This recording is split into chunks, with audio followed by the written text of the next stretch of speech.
Recognizes the ranking member of the full committee, Representative Larsen from Washington. Thank you, Mr. Chair. Mr. Richardson, your testimony says that you've been asked to, quote, return FEMA to its statutory mission. You mentioned that a couple times.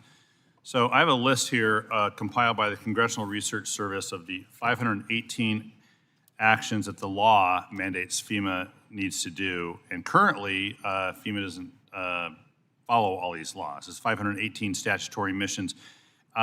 This is kind of a crazy question, but can you commit today that you'll fulfill the promise in your testimony to return FEMA to its statutory mission and implement all the mandates in this list?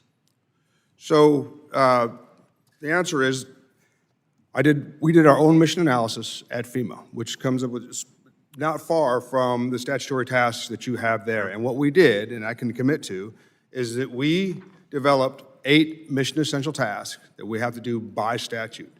We've only done the initial analysis, but what I can commit to is we, until otherwise directed, will continue to carry out the mission essential tasks for the federal emergency management agency. I think it's fair to say that there are probably 8 categories of missions. I don't think FEMA only does 8 things, and I think that what these 518 actions that are in law says FEMA has to do that are your mandates.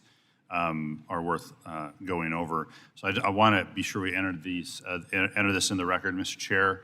Mr. Chair, I'll take care of it.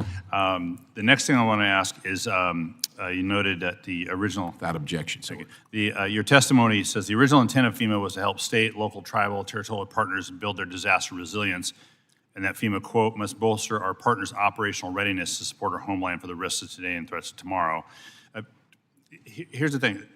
There are 3 really kind of basic 3 missions of FEMA: pre-disaster mitigation, immediate response, and recovery. It sounds to me like the administration really wants to do response and recovery, and leave sort of the preparation to lower the damage from disasters, leave that to state and local governments. That is the pre-disaster mitigation bit, which is why the administration canceled billions of dollars in BRIC money, Building Resilient Infrastructure and Communities money, and pulled that back.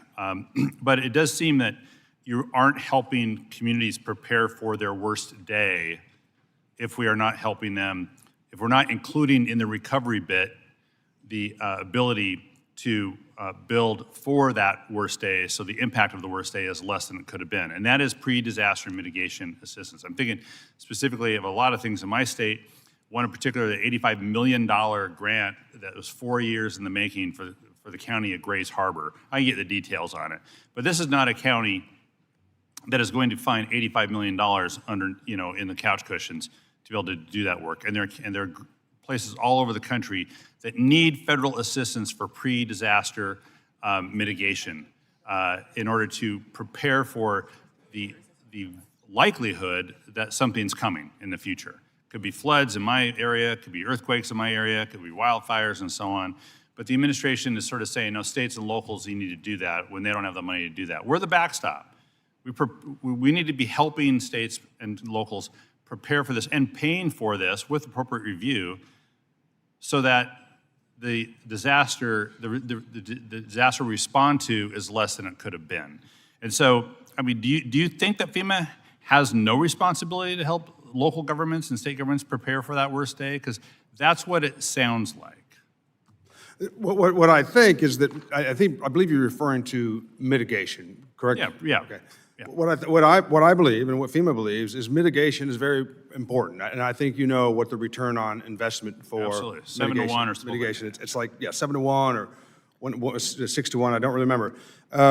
However, under Secretary Noem's outstanding leadership, as well as the President's outstanding leadership, what FEMA is responsible to ensure there is proper oversight of the grant funding for mitigation. Well, here's the point on it, and I appreciate that. I don't think their leadership's been outstanding on that, and that's my job to be critical and to be complimentary when both circumstances avail themselves to that. But on pre-disaster mitigation, on helping communities prepare, I don't think they've done outstanding leadership. They've actually cut the money to zero to help our state and local governments prepare for that worst day. So the worst day is less than it would have been.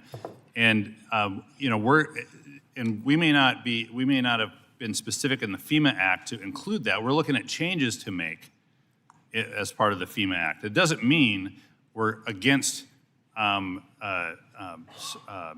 disaster mitigation assistance, because we already have that. What you're all choosing to do is to not do what you can do. Now, the law doesn't say you have to fund the BRIC program. It authorizes you to fund the BRIC program, DRF, but not funding the BRIC program is actually making the worst day the actual really the worst day, as opposed to investing in ensuring the worst day is less than it could have been. I just really got to hit home on that, and we're really going to push hard on you all, the administration, so that their leadership can be outstanding. I want it to be outstanding. I don't think it is right now. I'll yield back. Gentleman's time has expired.